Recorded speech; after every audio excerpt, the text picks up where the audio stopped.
ಆತ್ಮೀಯ ವೀಕ್ಷಕರ, ವಿಷಯ ಏನಪ್ಪಾ ಅಂದ್ರೆ ಯುವ ನಿಧಿ ಫಲಾನುಭವಿಗಳಿಗೆ ಜುಲೈ ಮಂತ್ ಸೆಲ್ಫ್ ಡಿಕ್ಲರೇಷನ್ ಮಾಡ್ಸೋಕೆ ಹೋದ್ರೆ ಆಧಾರ್ ಡೀಟೇಲ್ಸ್ ಫ್ಲೆಕ್ಚ್ ಆಗ್ತಾ ಇಲ್ಲ. ಇನ್ನು ಕೆಲವೊಂದಿಷ್ಟು ವಿದ್ಯಾರ್ಥಿಗಳು DBT ಸ್ಟೇಟಸ್ ಶೋ ಆಗ್ತಾ ಇಲ್ಲ ಅಂತೇಳಿ ಕಮೆಂಟ್ ಮಾಡ್ತಾ ಇದ್ದೀರಾ. ಹೈಯರ್ ಸ್ಟಡೀಸ್ ಅಂತ ತೋರಿಸ್ತಾ ಇದೆ.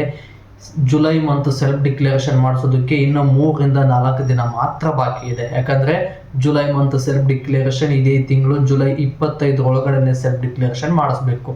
ಕೆಲವೊಂದಿಷ್ಟು ವಿದ್ಯಾರ್ಥಿಗಳ ಆಧಾರ್ ಡೀಟೇಲ್ಸ್ ಫ್ಲೆಕ್ಚ್ ಆಗ್ತಾ ಇಲ್ವಲ್ವ, ಇದಕ್ಕೆ ಯಾವ ರೀತಿ ಸೆಲ್ಫ್ ಡಿಕ್ಲರೇಷನ್ ಮಾಡಿಸ್ಬೇಕು ಅನ್ನೋದನ್ನ ಪರಿಹಾರವನ್ನ, ನಿಮ್ದು ಯಾವುದೇ ಸಮಸ್ಯೆ ಆಗಿರ್ಬೋದು, ಇದನ್ನ ಒಂದ್ಸಲ ಟ್ರೈ ಮಾಡಿದ್ರೆ 99% ಸಾಲ್ವ್ ಆಗೋ ಸಾಧ್ಯತೆ ಇದೆ.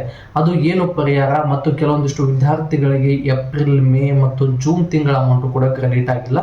ಇದು ಯಾವಾಗ ಕ್ರೆಡಿಟ್ ಆಗುತ್ತೆ? ಮೊದಲನೇದಾಗಿ ಜುಲೈ ತಿಂಗಳ ಸೆಲ್ಫ್ ಡಿಕ್ಲರೇಷನ್ ಮಾಡಿಸ್ಬೇಕಾದ್ರೆ ಏನೋ ಆಧಾರ್ ಡೀಟೇಲ್ಸ್ ಫ್ಲೆಕ್ಚ್ ಆಗ್ತಾ ಇಲ್ಲ, ಸರ್ವರ್ ಪ್ರಾಬ್ಲಮ್ ಬರ್ತಾ ಇದೆ.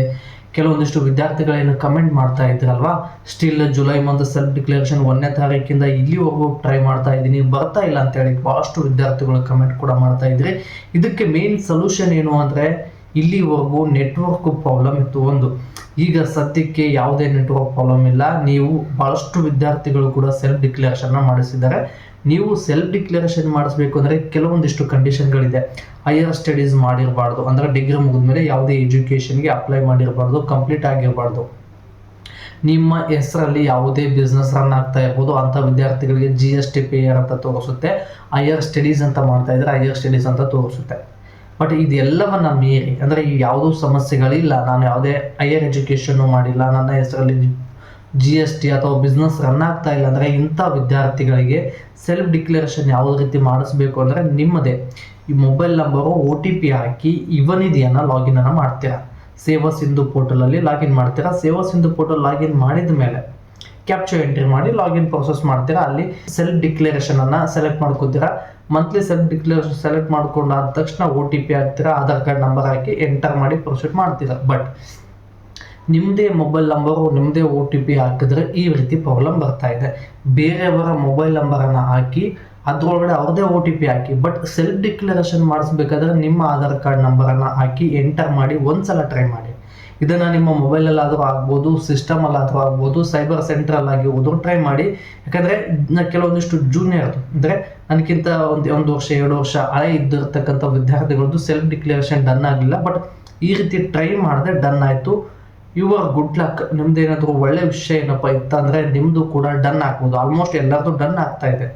ಯಾಕಂದರೆ ಇಲ್ಲಿವರೆಗೂ ನೆಟ್ವರ್ಕ್ ಪ್ರಾಬ್ಲಮ್ ಇತ್ತು, ಕೆಲವೊಂದಿಷ್ಟು ಸಮಸ್ಯೆಗಳಿದ್ವು. ಈಗ ಯಾವುದೇ ರೀತಿಯ ಸಮಸ್ಯೆಗಳಿಲ್ಲ. ಯಾಕಂದರೆ ಇನ್ನೂ 3 ದಿನ ಇದೆ. ಇಷ್ಟರೊಳಗಡೆ ಸೆಲ್ಫ್ ಡಿಕ್ಲರೇಷನ್ ಮಾಡಿಸ್ಬೇಕು. ಸೆಲ್ಫ್ ಡಿಕ್ಲರೇಷನ್ ಏನು ಅಂದರೆ, ಬೇರೆಯವರ ಯೂಸರ್ ID ಪಾಸ್ವರ್ಡ್ ಹಾಕಿ ನಿಮ್ಮ ಆಧಾರ್ ಕಾರ್ಡ್ನ ನಂಬರನ್ನು ಎಂಟ್ರಿ ಮಾಡಿ OTPಯನ್ನು ಹಾಕಿ, ಆಧಾರ್ ಬೇಸ್ಡ್ OTP ಏನು ಬರುತ್ತಲ್ಲ, ಈ OTPಯನ್ನು ಹಾಕಿ ಸೆಲ್ಫ್ ಡಿಕ್ಲರೇಷನ್ನ ಮಾಡಿಸಿ may be self declaration done ಆಗುತ್ತೆ. ಬಟ್ ಇನ್ನು ಕೆಲವೊಂದಿಷ್ಟು ವಿದ್ಯಾರ್ಥಿಗಳು ಏಪ್ರಿಲ್, ಮೇ ಮತ್ತು ಜೂನ್ ತಿಂಗಳ ಅಮೌಂಟ್ ಯಾವಾಗ ಬರುತ್ತೆ ಅಂತ ಕೇಳ್ತಾ ಇದ್ರಿ.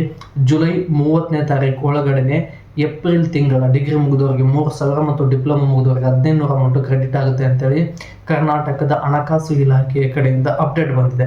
ಮತ್ತು ಯುವ ನಿಧಿ ಫಲಾನುಭವಿಗಳಿಗೆ ಕೆಲವೊಂದಿಷ್ಟು ವಿದ್ಯಾರ್ಥಿಗಳಿಗೆ ಅಪ್ಲಿಕೇಶನ್ ಹಾಕಿ ಇಲ್ಲಿವರೆಗೂ ಒಂದು EMI ಕೂಡ ಬಂದಿಲ್ಲ, ನಾವು ಸೆಲ್ಫ್ ಡಿಕ್ಲರೇಷನ್ ಮಾಡಿಸ್ಬೇಕು ಇಲ್ಲೋ ಅಂತ ಕೇಳ್ತಾ ಇದ್ರಿ. ಇವರು ಒಂದು EMI ಅಮೌಂಟ್ ಬರೋವರೆಗೂ ಸೆಲ್ಫ್ ಡಿಕ್ಲರೇಷನ್ ಮಾಡಿಸೋದಕ್ಕೆ ಹೋಗಬೇಡಿ. ಮತ್ತು ಸೆಲ್ಫ್ ಡಿಕ್ಲರೇಷನ್ ಮಾಡಿಸೋಕೆ ಹೋದರೆ ನಿಮ್ದು ಏನಾದರೂ ವೆರಿಫಿಕೇಷನ್ ಪೆಂಡಿಂಗ್ ಅಂತ ಏನಾದರೂ ತೋರಿಸ್ತಾ ಇತ್ತು ಅಂದರೆ ಯುವ ನಿಧಿ ಆಫೀಸ್ಗೆ ಹೋಗಿ ರಿವೆರಿಫಿಕೇಷನ್ಗೆ ಅಪ್ಲೈ ಮಾಡಿ ವೆರಿಫಿಕೇಷನನ್ನು ಕಂಪ್ಲೀಟ್ ಮಾಡಿಸ್ಕೊಳ್ಳಿ. ಇದಿಷ್ಟು ಯುವ ನಿಧಿ ಫಲಾನುಭವಿಗಳಿಗೆ ಬಂದಿರತಕ್ಕಂಥ ಅಪ್ಡೇಟ್ ಸ್ನೇಹಿತರೆ. ಮತ್ತೆ ಮುಂದಿನ ವಿಡಿಯೋದಲ್ಲಿ ಸಿಗೋಣ. ಧನ್ಯವಾದಗಳು.